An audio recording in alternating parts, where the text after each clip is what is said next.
Good day, ladies and gentlemen, and welcome back to Age of Fear 2 with me, Cornish-Knight, as we press on with the Let's Play. Now, let us get stuff done, shall we say. Let's see what we can get done. Right, here we go. We've got these... Chimera, was it? Chimera? I think it was Chimera, yep, Chimeras. So, basic plan of action is to try and crush the one on the left as quickly as possible and hold up the ones coming from the south so we can deal with them at our leisure. They are pretty nasty, they all have poisonous attacks, they have fire resistance, they can spit fire. So let's see if we can get this done. We'll move the beholder up to give us some support, get our wizard or our magical units to start popping potions so that they can actually be of use when the battle comes.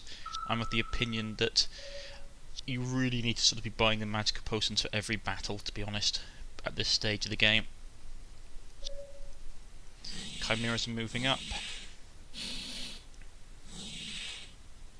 Nice units, I must admit, but we need to kill that one here, so let's say he's still out of range, but he'll charge us next turn, so we've got to deal with him, and he's just out of range. That sucks. Oh well, let's go and do it. Steal experience, drain some health. How much do you know of Communist weaknesses? Give me a moment. They shoot acid from its rear. How very useful, thank you. Alright, everyone, any more bad news they'd like to share? Ooh, 90% miss, that sucks. Let's get him dead. So now other hero have to deal with him, both just out of range. Ah, that sucks. Sucks. But hey ho, we can't help it. Punch him in the face. He can't do anything, but the bat can reach. Bat for the win. Bat for the win. Alright. Another day, another monster. You're not as clumsy as a fortnight. Now, before your ego balloons, there are more. Right. So, get everything stacked up. These guys are pressing. Looks like they're trying to flank us. I am looking forward to when they fix the UI, not the UI, I just dislike this flickering on the footage. You don't see it when I'm playing, when I'm actually recording this you don't get it. Right, so we're going to stun lock him,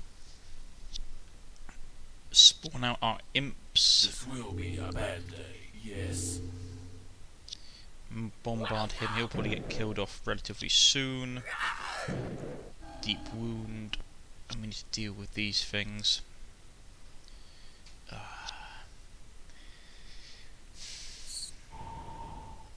Ooh, nice amount of damage. We should be able to kill him off with a single charge. Let's get this done. So just the flickering is really nasty to look at. I apologise, but I can't do anything about it. It's just does not like the recording software I'm using. Missed. That sucks. We would have been able to kill him if we'd hit that turn on the first turn. But we managed to gouge an eye. Probably got to try and get this guy killed as quickly as possible. Right, move up the succubi for covering fire. Berserkers are going to get chucked in. Ready to go. Kill him. Kill him as quickly as possible. Right. Nice hit. Exactly. Fighting back. Keep missing. Need to tie that one up. That's going to really hurt me, though. Unfortunately, I think. Yeah, it's going to really be painful. Yep, poison, fire damage, all that lovely jazz. Have to finish this quickly then.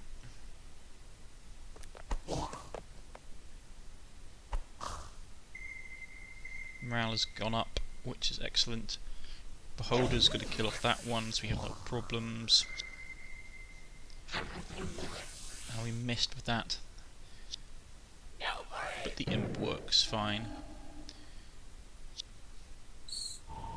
Want the knight to get the experience gain. Good amount of experience.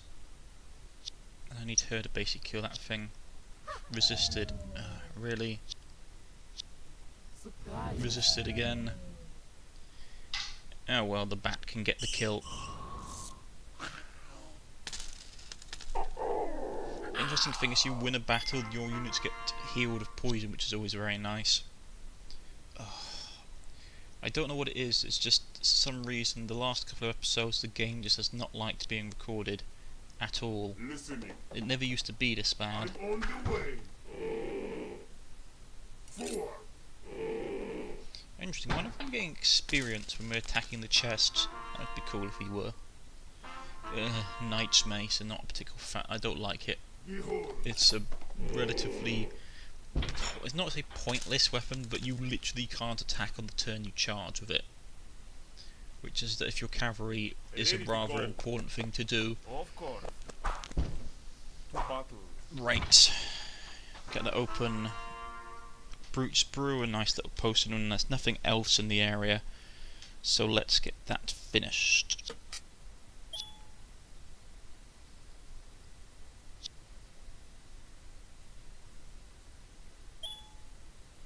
After driving back the charging chimeras, the party decided to stay in the village for one more day. They departed at dawn the following day, continuing south. Soon they were traveling on the open plains. They traveled undisturbed through the plains for several days, until their journey brought them to a shining city. Percival informed Kara that the town was named Netrico. A mage lives here. In the last war with the undead, the mages joined the king's forces, but they demanded a steep price. Freedom. King William has no dominion over them now, and the mages rule themselves. Kara grunted, then said, "Spellcasters from the underworld could turn this city to dust in mere moments." Percival, who seemed to be learning not to cross the succubus, offered an idea. "This may be true, but mages value business, and we should enter as traveling merchants." "Do as you please," she replied. Percival hesitated before adding, "Kara, could you and your sisters please refrain from casting spells in the city? Magic here is strictly regulated, and the citizens would not take kindly to outsiders performing magic here." Kara scowled. "These pathetic tricksters do not scare me. But I will grant you this favor, this one time." The irony is, like, Kara's like massively arrogant. It's the whole like, oh, underworld mages would be able to destroy the place in no time. It's like, yes, but how many underworld mages have we crushed over the years? They're not that good. Okay, what's this? Ooh, interesting. Destroyed fountain, magical source, secluded monastery. Ooh, lots of interesting places. But first, to level up. Let's see if there's any useful skills. Still need more experience to get her to elite status. Though Curse may be nice to get. Fireball would be really nice to get. To be honest, I might get Fireball before anything else. I do like my Fireball spells. So it's going to be between Fireball or the next level of Veteran. Dual Wielding perhaps, maybe. Definitely need to get Dual Wielding for him. We're almost there. Almost there. A little bit more experience. We can get him another weapon. I really hope we find like an orc, like ogre warhammer or something. The Demologist channelers. Channelers, I believe, the more expensive version. Advanced summoning. Probably going to hold off to the elite status for magical users. As always, holding off for the elite status for these guys. A lot of the units, I'm just waiting to try and get the next level of experience. Now they can get Fireball. Interesting. Projectile resistance for the bats, which is very, very nice. I'm actually really pleased with how the bats turned out. Probably get elite status and then start getting some of the other abilities.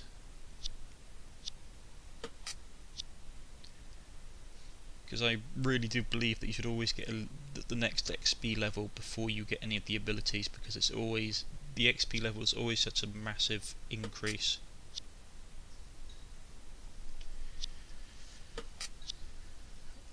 Right, let's see. Right, yeah. Right, we can almost get this done. Almost. Just a bit more for my units.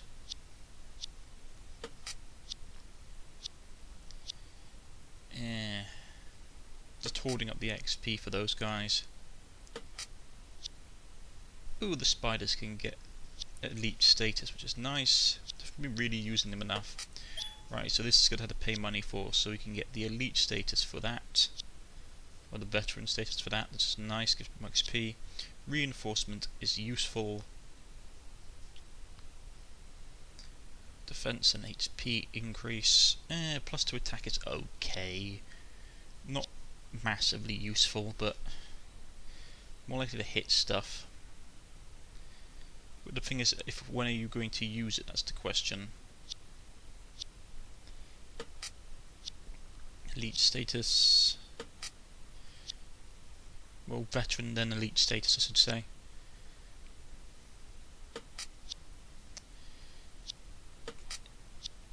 Yeah, just general upgrades. I tend to like level out my veteran status first, then get abilities. Knight's Mace, don't like it. I mean, double damage is really nice, sealed break is really nice, but cannot attack after moving is something I just dislike immensely. I mean, I'm tempted to actually get the Assassin's Dagger, it would be really useful.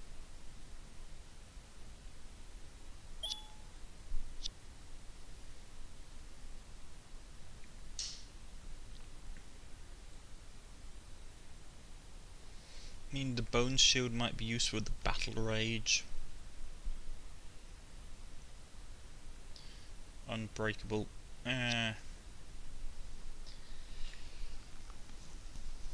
Equip the Scholar's Ring so we get a bit more experience.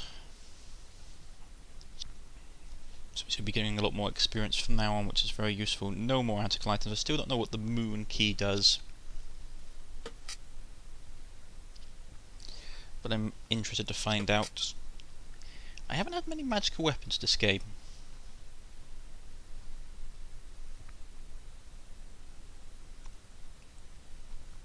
I'll hopefully get some nice new ones soon. It would be nice if like the weapons and stuff like randomized every time you went into the shop, like between missions. That would be cool, but it'd probably be quite taxing on the developers to do that. Right, so what we've got left to do, we've got the fountain. The adventurers approach the pitiful sight. A once beautiful fountain of happiness lies completely ruined. Its base overgrown, its basin full of dirt, it's half buried, and its formerly majestic stonework reduced to shattered debris. Whether the result of absent-minded vandalism, target destruction, or pure negligence, it's nothing but a hurt spirit for those who view it. Proper care and attention. It could be restored to its former glory. So basically we need to pay money to get it back up, and it was 1,000 gold. I wonder what it'll give us. Nestled on a tree line at the top of the mountain, the modest monastery sits secluded from the realm below. Day in, day out, the nuns of the monastic order heal herbs and brew potions to restore points. Regardless of race or creed, the visitors who have demonstrated stamina are welcome to browse the monastery's wares. Okay, let's pray at the chapel. The heroes enter the chapel and find the nuns in mid-prayer. Seated side by side, their heads down, they repeat chant of one piece and mindfulness. The nuns pray till midnight every day. Every moment spent puts the heroes deeper in sleep, or in thought. Right.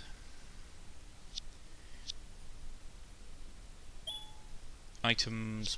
I suspect this is just going to be purely healing stuff, right? Yeah. Some holy pendants which you can't use. Ring of protection, which is nice. And a scholar's ring. Pardon me, and a ring of scholar. That's quite good, I might get that.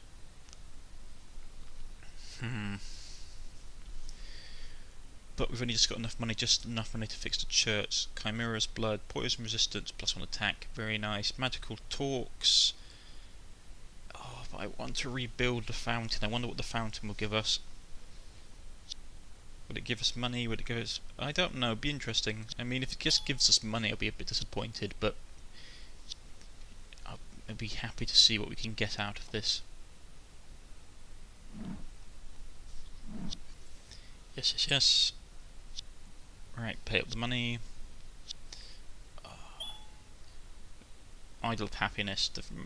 As the mouth of the fountain bubbles to life and simmer streams fall, seared by tear into the pool, the fountain comes alive and perfect clear and cool water, gentle bubbling, its splashes a running fountain on music to the adventurer's ears, and they never tasted water so crisp and so clean. Single brine over waterskin could surely fetch a handsome price at the bazaar, if it was once so expectful to do so. We've done it. The fountain's happiness is once again a bastion of hope. I think that's all we get from that, but we'll have another look. Yeah, it is. If you guys want to read the text, I suggest just going back slightly and pausing the video to have a look at the text. I was slightly feeling a bit rushed when because I read quite quickly, unfortunately. Idle happiness. Base morale of all units. Ooh, very nice. So all our units get more morale. That's very useful.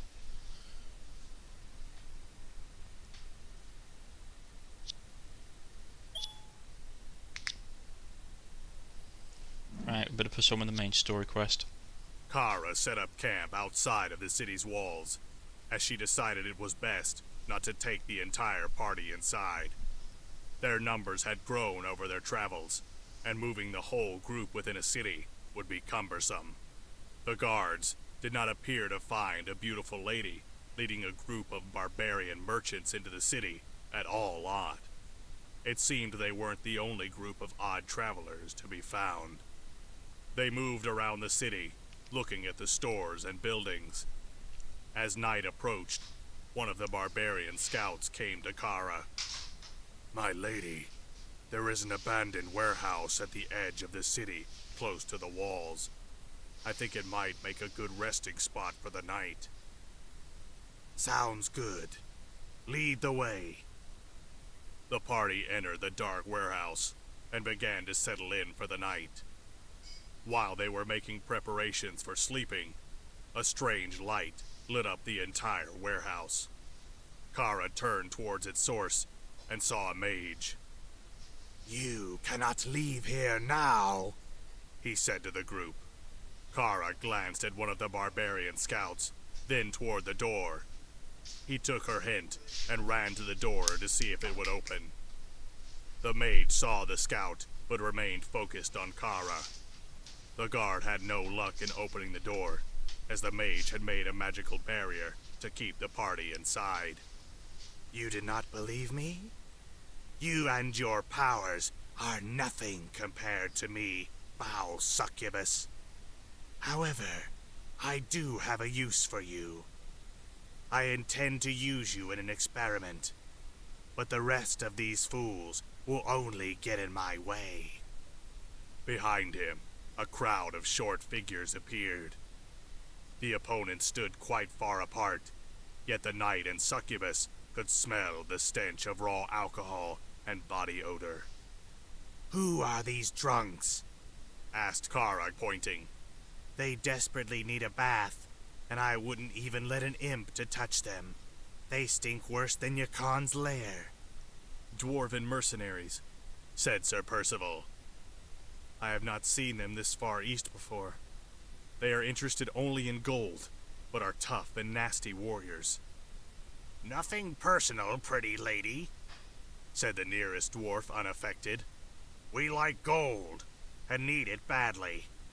And the gentleman here paid us a handsome amount." He shrugged. "You need a proper bath, dwarf, and a blood bath will do nicely. It will be very personal when I put your head on a stick and slowly roast your heart on a fire." "A fiery lady you have here, knight. I shall waste no more time, then. Let us start our business." Great, so we're fighting the dwarves. That's never a good thing. Right. Let's get down to business then, shall we? That's a lot of dwarves. A demon chick. Shut your mouth, we do business here.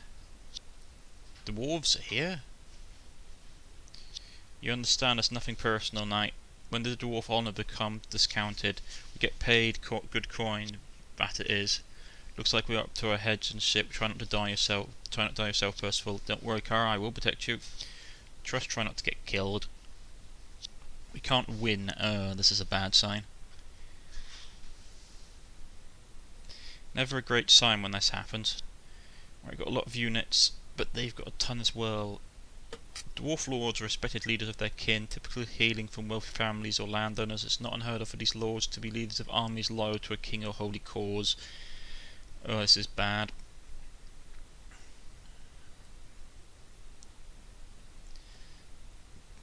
Lord, he's got a lot of statistics. Magical resistance, high morale, permanent fire resistance, enchanted weapons. Dwarf warriors, dwarf engineers, so they've got a flame for a template. We've got the mage at the back. Ironed golems. Iron golems are made of iron and among the strongest type of golem. They are unable to evoke the control of the wizard who created them and often serve as bodyguards. Right, we're going to lose this. I mean, I'm going to try and kill some of them, but boy, this is going to be painful. So, maybe if we can draw them in close enough, we can hit them with the lightning stuff. But they have high magical resistance, so a lot of my magical attacks won't hurt. If I only had fireball, but then they have fire resistance, so fireball isn't going to really cut it either. Oh boy. Right. I don't know why the game was flickering so much earlier on. I don't know why. The developers are trying to fix that by changing the encoding engine to use a much more open. It goes over the top of my head, to be honest, but they're basically not reprogramming, are they? Actually, they may be reprogramming if that's the case. They're doing a much more massive overhaul than I initially thought, but they said that hopefully they will fix this glitching issue in the near or not near enough future, but in the near future, which I'm very grateful for. They are really hard workers, the developers. So if you want to drop a comment in the comment section saying thank you for their hard work, or just leave a review of the game on their Steam page, it would be really helpful to them. They really, really deserve it. They work so hard. Right, dwarves, ancient race, very proud, yada yada. Dwarf engineers, dwarf musketeers. This is going to be a pain to fight. We're going to get smashed because they're so much tougher than we are. Or if not smashed, our morale will go. If we can try and kill off their leader, we might have a chance. But I doubt it. We'll need to wait and draw them in. But that's probably going to be for next time though, folks. As always, if you have liked, please press the like button. If you want to subscribe, please press the subscribe button. You can follow me on Twitter, you can follow me on Steam, you can even comment in the comment section and get back in contact. Or, as always, subscribe if you want to see more of my channel. This is during the Steam sales period, I do believe that Age of Fear is on discount at the moment. All of them are. It's heavily just picking the games up. They are very, very good quality, very good value for money. They're very enjoyable, and if you like turn-based tactics games, this is the game for you. I've been Cornish-Knight. I hope you've enjoyed, and I shall see you all next time. Goodbye.